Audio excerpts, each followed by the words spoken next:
Earth is just one of many possible oases in space. What if you could visit them all?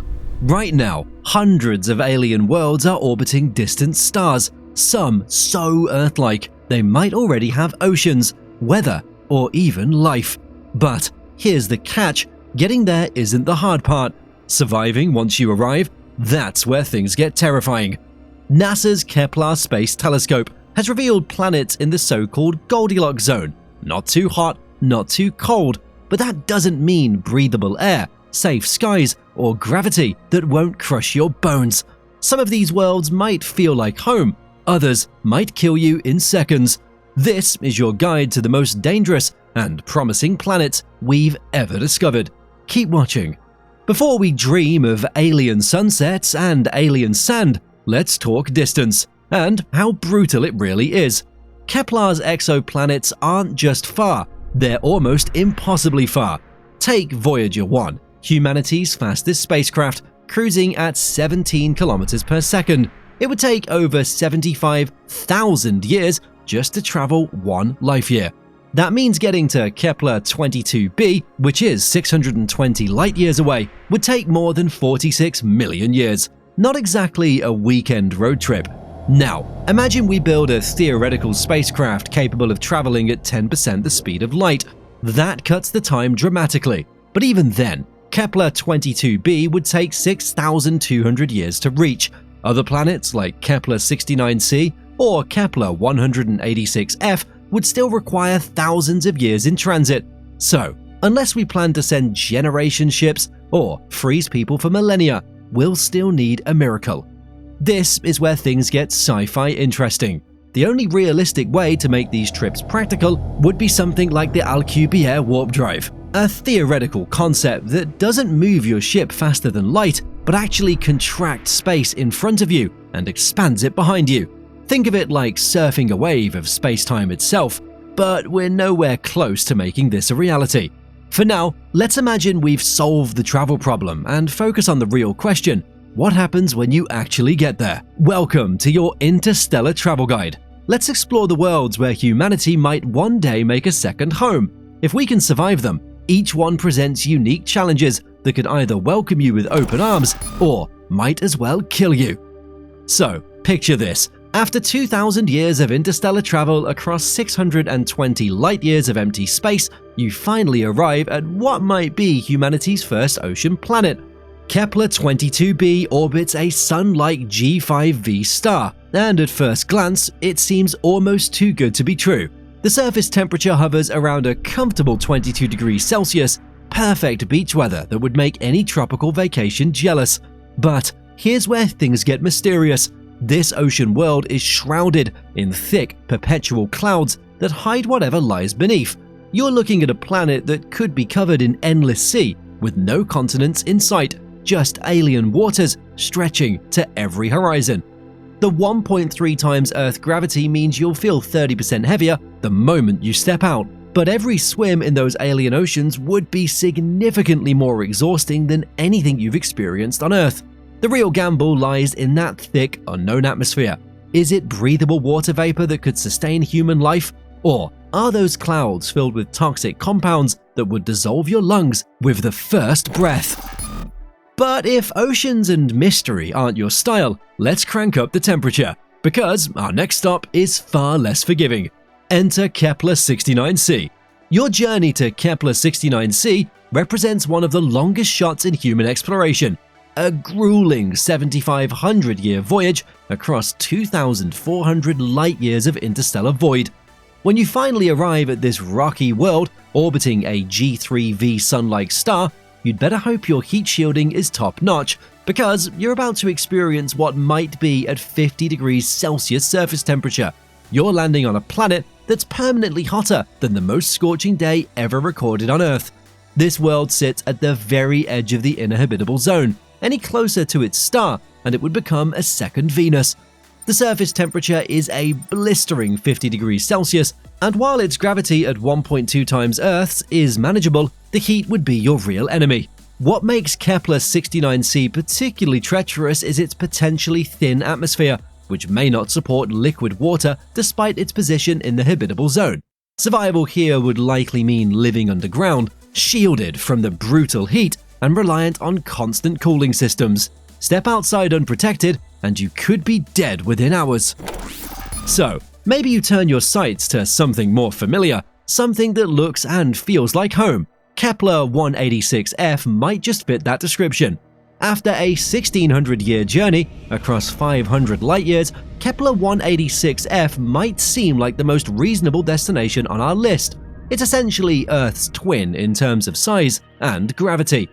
Welcome to a world of eternal winter, where the surface temperature plunges to 40 degrees colder than Antarctica's most brutal winters. This Earth-sized rocky world orbits an M1V red dwarf star, creating a landscape that would be bathed in an eerie perpetual red twilight. The thin atmosphere, likely rich in carbon dioxide, offers little protection from either the bone-chilling cold or the more sinister threat lurking in the alien sky above. Red dwarf stars are notorious for their violent mood swings, throwing stellar tantrums called flares that can bombard orbiting planets with deadly radiation bursts. You'd be living under the constant threat of these cosmic storms, which could fry your electronics, damage your habitat, or even kill you outright if you're caught outside during a major flare event. Imagine trying to build a civilization on a world where you must constantly watch the sky not for weather, but for bursts of lethal radiation from your own sun. This is survival on hard mode, where the star that gives you light might also be plotting your death. So, what if you traveled further, hoping for something more stable, something familiar? That brings us to Kepler 452b. Your 4,500-year odyssey across 1,400 light-years brings you to what astronomers call Earth's cousin, and the resemblance is almost unsettling. But here's where the story takes a mind-bending turn that should keep you awake during those long interstellar nights. This planet is 1.5 billion years older than Earth.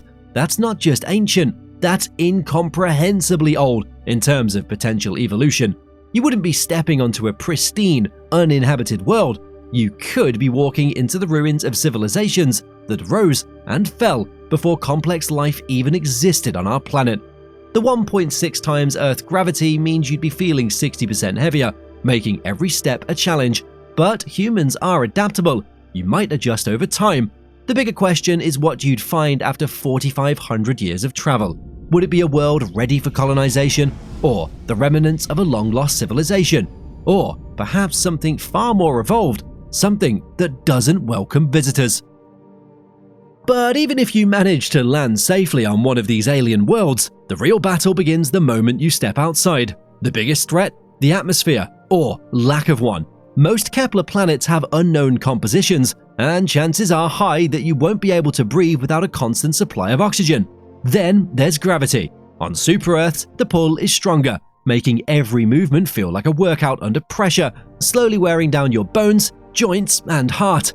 On the other hand, if gravity is too weak, your muscles would waste away over time. Radiation is another silent killer.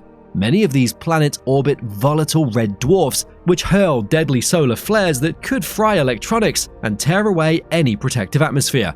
Even those orbiting calmer, sun-like stars, they're not guaranteed safety without a magnetic field to shield you from cosmic rays. And as for climate, being in the habitable zone doesn't mean mild weather. These planets could be frozen wastelands, desert ovens, or hurricane-prone nightmares. If you plan to survive, your habitat must be ready for the worst the universe can throw at you, every single second. And even if you survive the landing, oxygen tanks full, radiation shields intact, your heart pounding in alien gravity, you haven't even faced the hardest part yet, because getting there is still beyond us. Interstellar travel, as of now, isn't just difficult, it's impossible with current tech. Our fastest probe, Voyager 1, would take over 75,000 years just to travel 1 light-year, and the nearest Kepler planets, hundreds of light-years away. But hope isn't dead. Scientists are racing to develop radical new propulsion ideas. Laser sail probes, like those envisioned by Breakthrough Starshot, could reach nearby stars in just a few decades at 20% the speed of light. Scaled up, they might one day carry humans across the void. Fusion drives, spaceships powered by the same force that lights the stars, could cut travel to centuries or even decades. And then there's the holy grail, warp drives. Not faster than light travel, but something stranger, bending space itself to shrink the distance. It's pure theory now, needing exotic matter we haven't even proven exists, but it's our best shot at touching the untouchable. So, could you survive on a Kepler planet? Not today, maybe not even in 100 years. These worlds are cruel, unpredictable, and violently indifferent to our existence. But here's the miracle: they exist. Some are eerily Earth-like, others are nothing like anything we've ever imagined, but each one is proof that Earth isn't alone. Space is vast, dangerous, unforgiving, but it's also filled with wonder, possibility, and hope. Somewhere out there, across oceans of time and darkness, the seeds of a second home are already waiting. If we have the courage to reach for them, we may one day plant our flag in alien soil. But if we never try, we'll stay confined to this pale blue dot, forever wondering what could have been. The Kepler worlds are calling, and they don't care if we're ready. Thanks for joining us on this Deep Space Survival Guide. If you enjoyed the journey, be sure to like, subscribe, and tap that notification bell. Now, tell us, if you could explore just one Kepler world, which would it be? Drop your thoughts in the comments below.